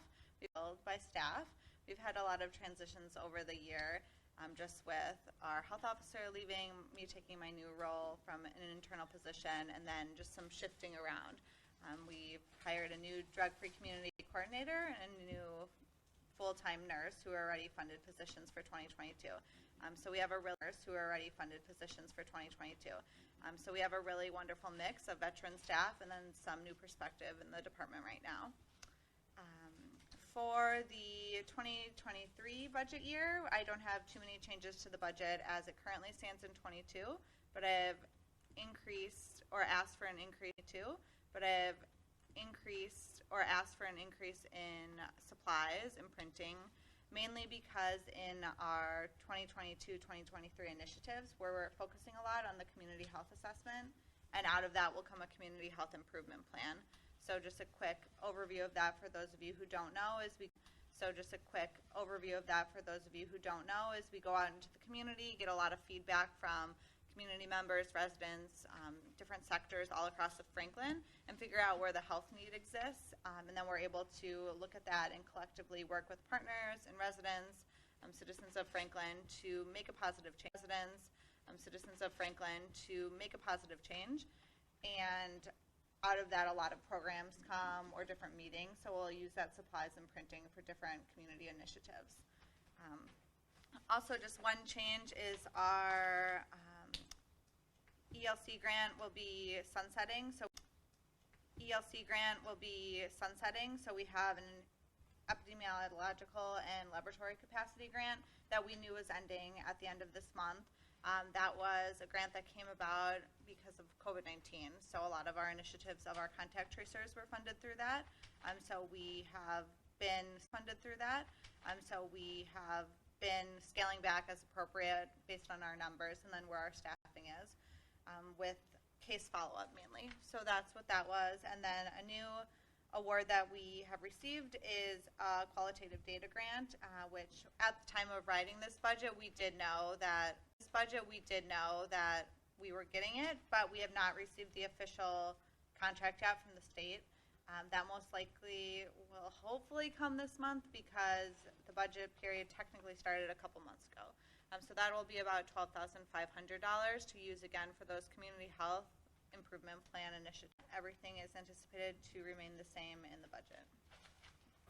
And Laura, maybe if you want to just, you have a lot of grant accounts, which maybe isn't as common in some of the other departments. So if you just kind of want to tell what those grants are about and how they get funded and how they get used. Sure. We do have a lot of different grants. So we have about 13 grants. Some of them are one future years, and those are more common ones from the state. So we have a tobacco grant, which we do tobacco initiatives of prevention for youth. We have 1 or 2 staff that mainly focus on that and do tobacco compliance checks and prevention work within the schools. So we partner with our district partners and communities grant. So we were luckily and happily applied for and were awarded the drug-free community grant for a second cycle last year. So we're working in our 5th year right now, and that's a 10-year grant. So we have a drug-free community coordinator who is solely funded out of that grant, and she all across Franklin to do prevention of opioids and alcohol misuse in youth. We also have other grants such as the Maternal Child Health Grant, so that funds things such as healthy mom and baby programs, healthy families. The Childhood-Led Prevention Grant, which is small families. The Childhood-Led Prevention Grant, which is small dollars but helps us do lead investigations when needed if a child tests with high lead levels. Public health emergency preparedness is a huge thing we do in our department. So obviously the pandemic puts emergency preparedness really in the forefront of people's minds. But that's an ongoing effort that we do to ensure that if we face an emergency here in Franklin, whether it be weather disaster or disease that our community needs to face, we can work with proper partners and have the infrastructure in place. And have the infrastructure in place to respond accordingly. We also do we do have some ARPA dollars, so American Rescue Plan, coronavirus, fiscal recovery dollars that we're using for response to COVID-19 as well, similar to the large dollars that the city gets. And then the Qual Data Grant, like I had mentioned, is another one that will be new to us. So that's a CDC grant passed through the state. And we'll have a couple staff that'll be working on that. No staff time is funded out of it because of grant parameters, but we'll be able to fund programs and initiatives through it. Just The one new quick comment relative to COVID. Opioid money? Oh, You really haven't been to yeah, sorry. We're just talking about because of the opioid settlement, that Wisconsin got some dollars for that. That won't be specifically in what I'm talking about today, but we're working appropriate to spend those. That also has type parameters, so it's somewhat limiting, but through partnerships with citywide or different city departments and then our Drug-Free Communities Coalition, Volition Franklin, we're confident that we'll be able to spend those in a really appropriate way. Okay. Just a quick comment. I think I'm hearing from the federal government that some of those subsidies are going to be ending here, whether it's vaccines or whatever, as the calendar year expires. From a city standpoint, aside from the rescue plan dollars that are coming citywide, are we in a pretty good position in terms of what our outlay has been or response compared to the inflow, I guess, of funds? We work regionally with regional partners, both in the private and public sector to respond for COVID-19.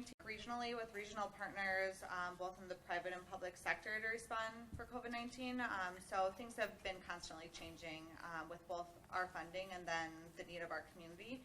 So in regards to like testing, vaccination, a lot of our residents have been seeking that in locations other than their local health department, whether that be whether that be because of convenience or where they're living or their employers.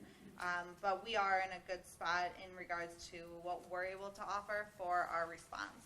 So we're constantly working those emergency preparedness plans, and then also really a huge emphasis on collaboration. So we work with both our own local healthcare systems, but then our region and state as well to know where things are, if surges are coming. We also partner to have a constant flow of data coming into us about where the state is, region of Wisconsin, and are confident in our abilities to keep up with that. And then citywide, we have been doing very well. I think you know we have about $760,000 that we got in 2020, and we were able to do some things, both cleaning, supplies, all of those things, technology, for me, different things like that. So we were able to spend a lot of that money that way, and then we have the ARPA funding. We actually went through a lost revenue calculation, so none of our ARPA funds are tied directly to the pandemic, which was a good thing, but very honestly, the the formula was not that we can't use the money right, we're going to put it to good use and we're going to do what needs to happen with it, but certainly city budget-wise, we were not set back at all through that pandemic. Any other comments or questions or information for health-related? I have a quick question. Do we offer the flu vaccine through the health department, or do we just direct them elsewhere? We do. We had the Adult Health and Wellness Day today at the library, so individuals were able to pre-register for their flu vaccine. We had over 300 people anticipated to come. I believe that it was. We had over 300 people anticipated to come. I believe that it was a higher number than that, and then also offered resources there. And now we'll have flu clinics for built throughout the month. Okay. You get it free.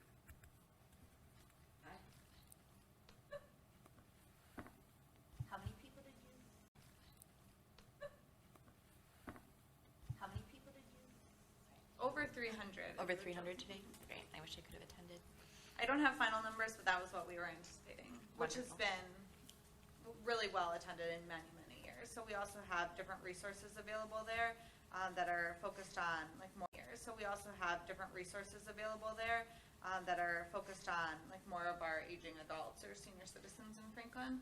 And it's just a really nice place that they can come for a one-stop shop of information. Excellent. Thank you. Anything else? You'll have to excuse me, I have an important phone call I have to take. My mom's at prayer. My mom's at prayer. Hearing none, thank you again so much, and congratulations again on your family initiative. Thanks so much, Lauren. Are you back?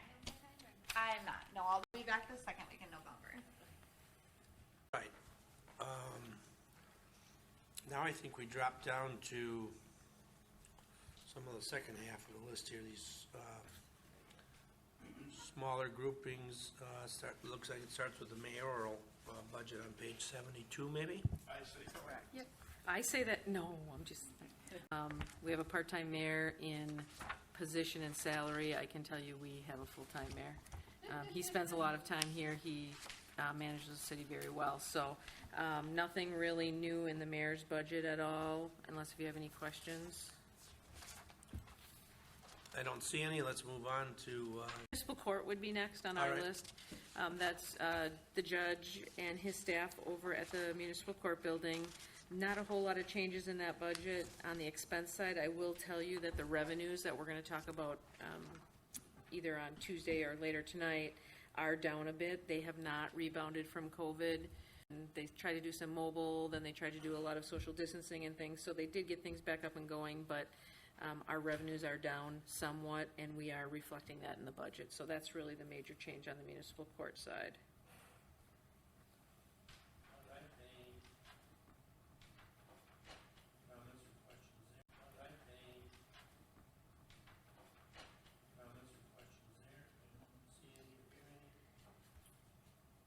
And we already did information services with Jim, so the next one is administration and HR. Basically, we have 3 employees, no notable changes there except for one, and it's kind of something that's 3 employees, no notable changes there except for one, and it's kind of something that's been a common theme throughout the discussion is a classification and compensation update for 2023. We do have $50,000 in the budget for that. When we get down to the contingency, I can tell you about some of the funds we have for merit, but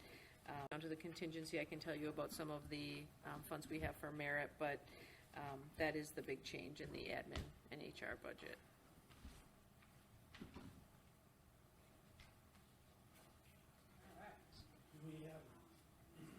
how are we positioned with the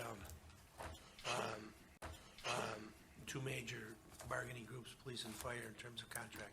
So fire, we have a deal that went from 21 through 2023. The fire chief referred to that a little bit last night. We had a big concession happening, which we got 117 shifts at straight time rather than overtime over the course of this contract. $1 a shift. You can do the math on that. So we're in contract with them for 3 years. The police contract ran out at the end of 2021, and we are in bargaining as we speak. We just passed through mediation, and we started our first round of arbitration prep, I'm going to call it, on September 30th, So that, you said, expired in '21, at the end of '21, correct. so we could have some exposure depending on the settlement for '22. We could. We do have 22 raise increases in the budget, as well as built on those for '23. So budget-wise, we're trying not to put ourselves in a recovery position. Case comes, and very honestly, if it goes all the way through arbitration, it could take another year. South Milwaukee just did their arbitration hearings at the beginning of September for 2020. So that's the kind of time frame that works on. Seems like there ought to be a more efficient way to do that. There sure does.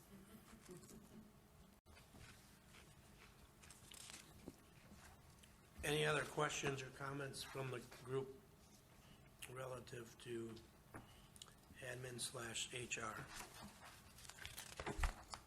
Hearing, seeing none. Finance, it looks like, page 92. Finance.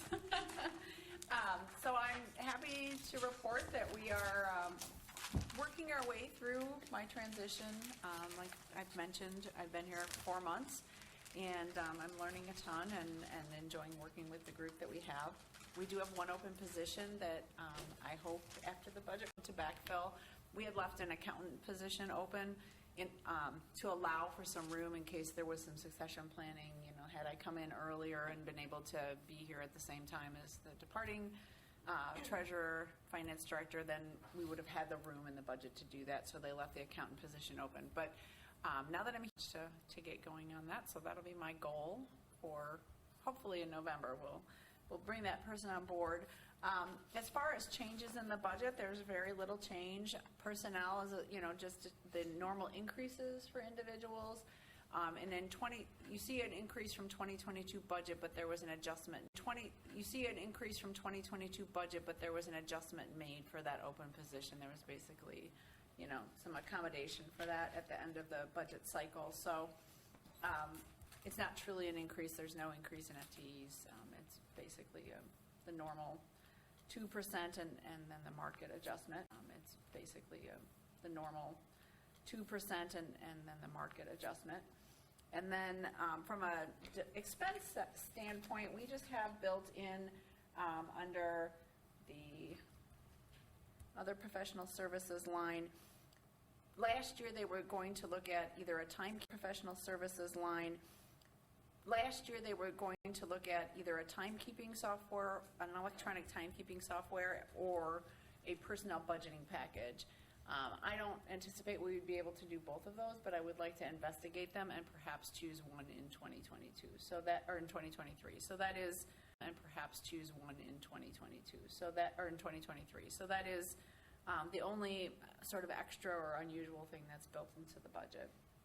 And then I'm also responsible for the audit, and that's just Department 152 instead of 151, and we're putting it out for bid, and there's a little bit of a decrease in the audit costs. So overall, finances, very little change. Yes, ma'am. Thank you. I know that we're looking at some of our investment accounts, the OPEB and that sort of thing. Is that something that needs to be budgeted for, or does that just play as a cost out of the portfolio? I think it will depend. Both. It'll be the portfolio and the OPEB fund. Right. So it wouldn't be in the finance Okay. department or in the general fund. That gets that. Okay, thanks. Other questions from the committee? I think the mayor has a comment. Peggy's going, uh-oh. I just want to bring to the committee a couple of issues that I've been talking to Peggy about, a couple of goals that got in the back of my mind. Start the conversation. I don't expect anything to happen with it. But I look at productivity. Peggy and I have conversations. But as I look at it, we don't have a formal purchasing policy, nor do we have a person who can manage that if we had it. So that's a person who can manage that if we had it. So that's an item that I put on Peggy and Denise's plate with the accountant coming on. Denise has got specific responsibilities already set aside for that person. But at some point, this is a worker bee for that person, but at some point, this is a worker bee, and Peggy and I argue. I say we need a worker bee. She says, no, we need... What? I'm just bringing this up. We need to have better control over our purchasing. We need to have better control over management of our contracts. Over our purchasing, we need to have better control over management of our contracts. I look at what's happening in Milwaukee County. They have no clue of the contracts they have. None. We have a better handle on that, but we don't have a central repository and person in charge of contracts. I see a potential cost savings there in the future. So I just... Not in dollars, our world, not in dollars, but in our world, yes. accuracy and turnover and. Right, exactly. That's how I see it paid for. There's no way we can quantify that. To put it on the table, and hopefully you all, smarter people than me, will discuss it as we move forward, and that's what I want to say. And so he's almost always right. And he's No, almost always right there. I am always right. The only thing we have to, there's one thing I do have to clarify. We do have, are required to have a purchasing policy. 2 years ago when I came in here, we didn't have one. I had to write one because we can't get federal grants without having that. I had a police chief and a fire chief that told me that one of them couldn't apply for a grant and one of them couldn't spend a grant he applied for and received because we didn't have that policy. So it has to be, we do have an official, high-level, meets the requirement policy. What the mayor's looking for is more the purchasing threshold and what is the process, and that is also something our auditors ask for on a regular basis. So that is definitely on our list. We have a stack this high of examples. We'll get it done. We heard tonight 2 different quotes, same thing, but the quotes weren't done at the same time. If we had a policy and a procedure, and Jim does a great job, I'm not besmirching what he's done. He manages his money better than just about every other department. But if we had a policy and someone managing that and get that done. So that's, I just want to raise the issue. That's it. So thank you very much.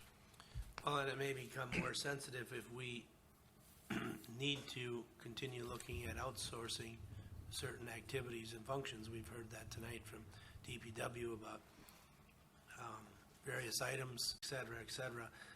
It's great to have contracts, but if there's no oversight or contract management of it, they can run wild pretty quickly.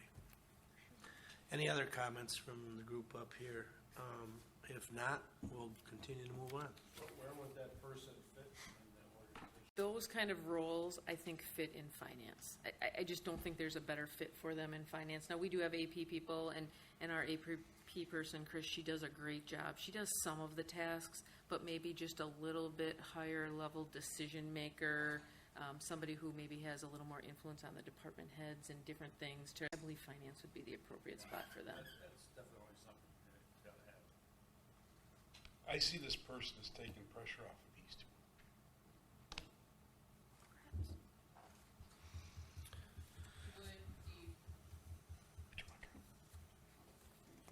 Would the city attorney still be required, so it wouldn't necessarily take any? Likely, yes. You know, in this day and age, doing contracts without your attorney taking a look at them is not the wisest thing to do. So, but if we have somebody that can get them all in order, so I will tell you right now, we have a hard time with some of our departments. It's different focuses. So we deal with the same issues every time. Nobody can get the insurance right. Nobody can get. So if we had somebody that could actually perhaps guide that process a little bit more, I think it could help everybody be more effective and efficient. All right. Yeah, but I got to tell you, I've now had Peggy stock. She's cutting me off after this conversation. Best mayor ever. All right. What are we up to next? Assessor, page 99. For many years, we're just really not a big enough city to have an in-house assessor. We did have a change in 2022. Some of the struggles we were having just with our previous assessor, nothing wrong, nothing wrong or right with the old one and nothing wrong or right with the new one, but there's a statutory assessment. Cycles aren't hit. I think we talked about it here, particularly in the last couple of years when the growth was way too much in one year and then we had to pull it back in the next year on our tax levy. And the reason that happens and the reason we get those swings is because we're not hitting the statutory deadlines. Second Monday of May is the time that the Department of Revenue wants. They do is so that they can put the equalized values out in August. So what happens is a lot of these years recently, there's been huge swings after the equalized value comes out and before the assessment. Well, that just messes with your assessment ratio, and it really messes with your tax incremental financing district increment. So our new contractor that started in February has made a commitment to us that in year 2 they will be statutory, so that's next year. This year they start in February.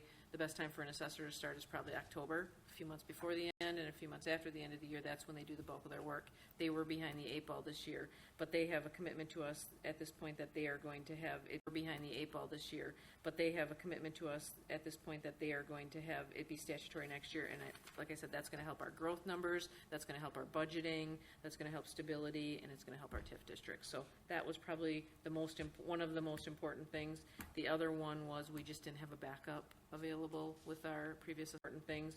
The other one was we just didn't have a backup available with our previous assessment firm.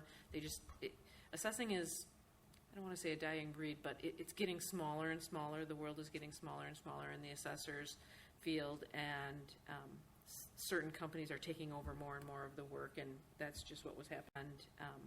Certain companies are taking over more and more of the work, and that's just what was happening with the other ones. So that's where we're sitting as of today. And again, that's not to say our new one is any better than our old one. Those were just 2 of our main decision points, and we continue to work. In fact, the mayor and I have a meeting with our assessor next week to talk about what happened during this process, what we can do better, how we can change it going forward. So the assessor's budget, but it did go down quite a bit from 2021 to 2022. So basically, it's about $21,000 that we're working with now. It's kind of all-inclusive. We don't have a software program. They have an online program. First time ever, we have all of our assessment information citizen-facing, so any of you can go look at yours or somebody else's parcel at any given time. That's not something we've ever had before until we put out our tax bill. But then they also do it, all the supply of those costs anymore. We just simply have the cost of them being here. Now, I will tell you, a lot of assessment firms do not like to staff the office, and that's going to be a struggle for us ongoing. In fact, we just had a conversation about how we might be able to fix or not fix it. The current firm is required to have somebody here. They committed to having an assessor here. My thought is I don't just want an assessor here. If I'm going to have an assessor here, I want someone who knows our stuff. So just a little back and forth that we're working on right now with them to make sure that's going to happen. But overall, because of all those changes, that's why the contract price is done. And the only reason that sundry contractors is in there, that $11,000, is the state does all the manufacturing assessments. That's not a choice. They pick the ones that they do, and they do it, and then they bill us for it, and that's the fee that we pay each year. It goes up about $400 a year. And how long is that contract for, Peggy?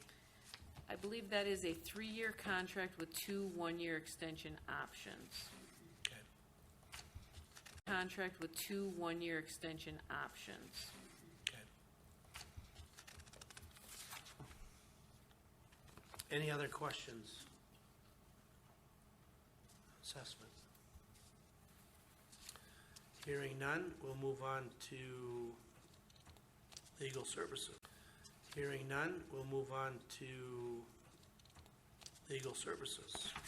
Legal services, it's a contract service, but it's kind of like not a contract service because we've had the same contractor for so long.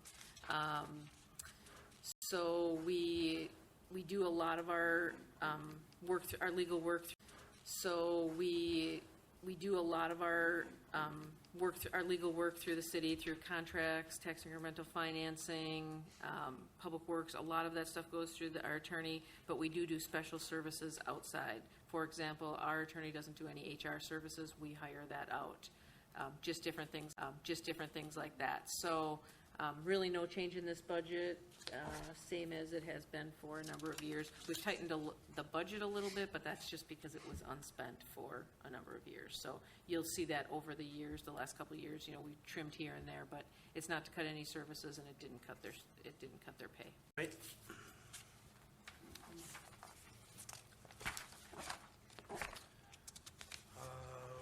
Next is municipal buildings. So we have a custodial staff that and an operations supervisor that manage all of our, I'm going to say our main buildings, fire, police, city hall. We have our operations maintenance supervisor spends the day at city hall and kind of goes out to the other buildings as necessary. We are now supplementing that with industrial roofing, who's handling a lot of our capital. We're going to be talking, I know we talked a little bit about it the other night, but we'll talk about it again on Tuesday. We're kind of going through a bit of a transition to have custodians here, especially in the evening, versus hiring a contract firm to do those kind of things. That evaluation is ongoing, and the 2023 budget will allow for either way.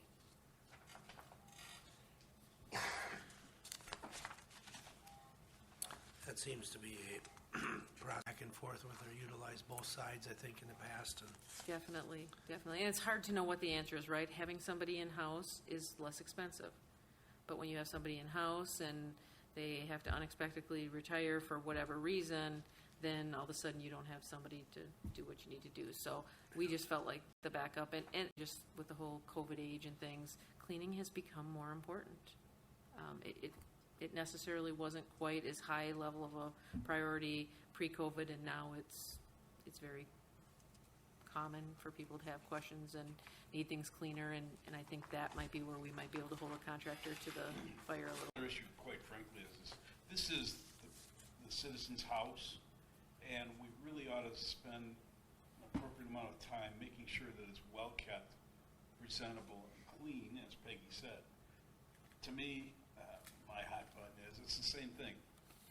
Windows need to be washed, but it's not what they do, so it takes them a long time. The floors, they do a great job polishing the floors, but what about the scuffs on the walls? That's not what they do, but they work at it. Maybe a professional company, Peggy just says, no, this week I want you to wash the windows. And Peggy just says, no, this week I want you to wash the windows and do that. So that's a kind of thing. You all, the folks that have been here for a while, you remember we didn't have grass. We had dandelions. You get a mayor that thinks about that stuff, and you get a mayor that thinks about that stuff, and I jumped up and down, and finally we have grass and not dandelions, which is.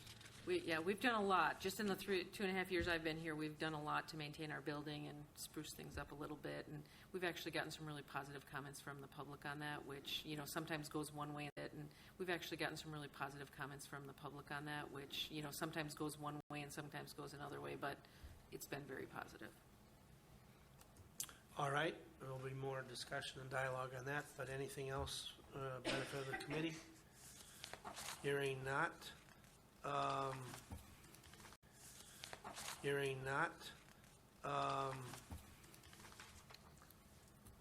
Insurance, I believe. Insurance is on page 109. Insurance is a tricky one. We currently today are with a company called LWMMI, League of Wisconsin's Mutual. They farm it out, so they're the policy keeper and the funding behind it, and then they use local agents to run it. So R&R Insurance out of Waukesha happens to be our agent through LWMMI. So some of the things we have cost control over, some of the things we don't. So we get some legal defense and different things like that, but I will tell you almost every line is going to go up next year, and it's going to go up pretty substantially. The numbers that I have in there are basically the quotes that we've received. Now we get final pricing in December, but they've given us a really good indication on this. The one good thing we have is our workers' comp experience mod went to 56 for next year, so you don't necessarily see it here because whatever gets charged in work comp is a debit and then it's a credit right out, and it goes on payroll for every department, but you will see that decreasing for each department. We were conservative. It was $412 in 2022. It's going down to $350. but honestly, if everything to closer to 300. So that is a benefit, and we just get small increments of savings throughout the budgets versus seeing it on any given line. So this increase from 127 up to 160 is all of the other things. You'll see on the first line there, 5501, the incurred claims. We had some departments budgeting for, in their own budget, so instead of them budgeting for all of those self-insured portions, we have that going now through the insurance fund, which is where it should be. It's likely not going to be spent here, but the budget is here. It's in Fund 100, just like all of those other funds, and it'll be an offset. All right. Which is a different company for the property. That's true, Mike. That's true, Mike. Thank you. Any other comments relative to the insurance costs? So again, we'll have final numbers. And then on 110, I think we have some contingency numbers. Yep, so this is an account you're very familiar with. We have, so the very first one is something, we really haven't been budgeting for too much, but it's been happening more and more, and that's refunded, rescinded property, with another one coming up here at the next meeting. 'Tis the season. A lot of places are challenging their assessments, and then the council has to decide, really in litigation, how far to take it and how far to, hold on it. But we're seeing that, so the $20,000 that we put in, I still think is pretty conservative. Absorbing it into our budget, now we're identifying it. Under claims and contributions and awards, those are just things that happen. Sometimes we'll have, last year there was a open records legal suit that we had to deal with, and we had to pay $37,000. That claims and awards are, we don't necessarily know what those are, but they do tend to come around quite often. There's no actual in the previous years because they were set in the attorney's budget. We're just trying to put them in the unclassified so it doesn't skew the attorney's budget. So that's why that's there. Then the next section is just some details on all of that. 199, which is also part of this budget, and I'm happy to answer any questions on both of these at the same time. This is what we call our contingency budget. The one before 198, we called that unclassified. We're probably going to be using that just a little bit more here at the city for things that aren't department specific. Like always, we have a placeholder, that $2.5 million. Please don't be alarmed. That's not ever expected to be used. It's not funded. It needs a supermajority of the council to be used, but it's more of a placeholder for a program at the state that we're actually not qualified for right now, expenditure restraint, but should that come back into play, it's a good. We anticipate an underspend on all of our general fund accounts of approximately $300,000. You'll see in past years, I guess you see only last year, but $390, we were higher. We're tightening the budget, so I think we need to tighten the the unanticipated underspend. The contingency, this gets used sometimes. We want to be as frugal as we can, where we've really been trying to impress on the departments that anything that can and should be foreseen in the budget process should be, but there are some things. I remember last year we had to use some for salt, right? We had an unbelievable year, beginning of the year, so much snow. We had to go dip into our contingency, or it's unrestricted, simple majority of the council to be able to use those funds. Then in the next section, under personal services, this is where we don't have a merit program yet. We know that council's direction is that we need a strong one, but we have some funds there for that, as well as other departmental adjustments that happen for whatever reason. And these two, 5111 and 5114, kind of work hand in hand. The severance payment one, it's another one just like the claims that I talked to you about. We have severance payments. They're not really severance. That's kind of a poor choice of words. But when people retire, severance payments, they're not really severance. That's kind of a poor choice of words. But when people retire and they have accrued time off and different things where they get paid out, it gets charged to the department. But we don't know where that's going to happen. So rather than put it in every single department, we put it in our contingency, and then it'll just get charged in offset. So that's what that is all about. So contingency, and then it'll just get charged in offset. So that's what that is all about. So that's really both of those budgets, and again, I'm happy to answer any questions on either of those. Do we have any active claims that are being made in that? More than we care to admit. We have 3 assessments, more than we care to admit. We have 3 assessment claims right now. I was in mediation on one yesterday. I have another one next week and another one at the beginning of November. So 3 assessment claims going back to 2020. Well, we have the Strauss one that is being a monetary, I mean, that's certainly a process type one, but that's not as monetary based. We just settled one. So I think those 3 assessment ones are the only other ones that we have outstanding right now. And every year we get a heads up from our attorney and, you know, where are we at? And I can't think of any other ones. But the Supreme Court is actually taking up the dark store theory right now. Lowe's versus Delavan is at the Supreme Court. It'll be interesting to see how it goes because it'll also affect some of this. Some of our assessment claims also have to do with some of our commercial businesses, namely hotels are popular ones to have assessment. Checking through those right now. Are they significant dollars? Sometimes. I mean, we hope that our assessments are strong enough that we're going to be able to sustain them. And sometimes they are strong enough, but you just know when you're in litigation, the cost of, you know, you have to weigh and balance that. And we do what we have to, but, you know, the mayor's theory is, you know, why should we say we're wrong if we're not wrong? And that's absolutely true. But in the end, when we're taxpayer stewards, we have to weigh those benefits and risks. What's the issue in hotels? They just don't like the values. Very honestly, they just don't like the values. Very honestly, they're oftentimes it's so sometimes they don't want to do it on value per thousand. They don't want to go by the assessment manual and say, okay, here's a tier 1 comp, here's a tier 2. They say, no, we think it should be based on square footage because here's a tier 1 comp, here's a tier 2.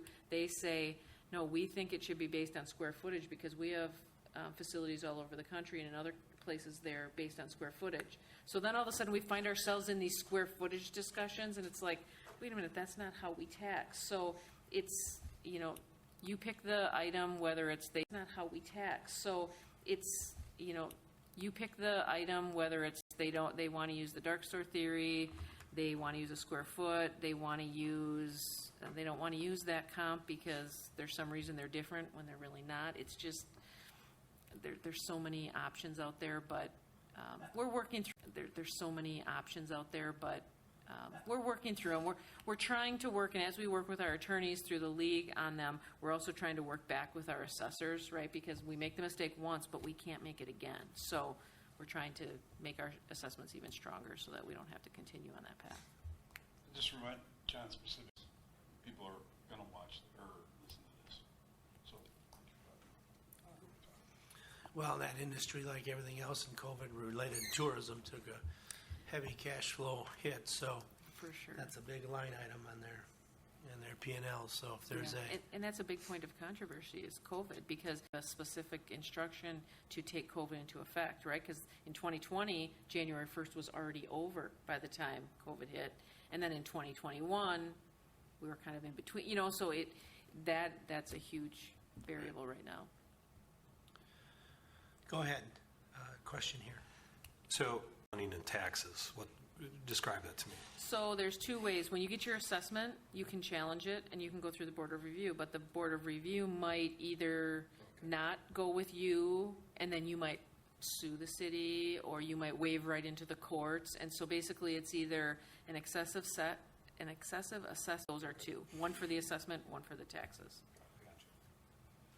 Contesting the valuation that's been established by the quote independent third party. Exactly. Other questions? Comments? I hear and see none. Well, thank you very much. We are set for Tuesday as the schedule is listed. I hope that's okay for everybody. This 4 o'clock format.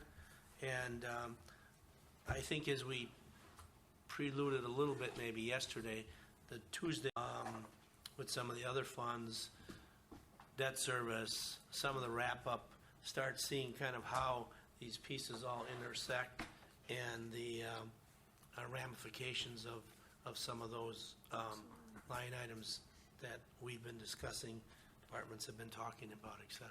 That this is not the last chance for the committee, so there may be something that comes up mid-October that we might bring back at the October meeting. So we'll keep the Finance Committee in the loop all the way till the council considers the budget. But if for any of you individually, if you have anything specific that you'd want us to address or bring examples of or whatever, we're happy to take that before Tuesday and bring